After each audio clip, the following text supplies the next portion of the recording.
Spotify and UMG have just announced an AI licensing deal for new AI music models to come on Spotify. Let's talk about it. I just wrote this up for Billboard. This was part of Spotify's Investor Day, which is essentially just a big day where they announce a bunch of stuff and say how well they're doing. So basically, this is for forthcoming music models from Spotify, which Spotify has already hinted at plenty of times, or not even hinted at, they've announced that they're making these. But now we have a little bit more information. These are definitely going to be allowing users to make covers and remixes of pre-existing songs. But an important thing to note here is that they do say that it's only for participating artists and songwriters. And right now they only have a deal with UMG, so this would be participating UMG artists and songwriters. This will be a paid add-on for premium users. It's not just included for everyone. So I'm very curious to see who buys in and who wants to pay for this product. But is this new news?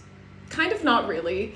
The UMG license being officially done is the new part. But we did already know that Spotify was planning on making AI music models, which were not going to make net new music. And I've started, talking a lot about how they're planning on doing remix-like features already. So they first talked about this last fall. And basically in that announcement, they're planting their flag in the ground, even though this was still in development and a ways away.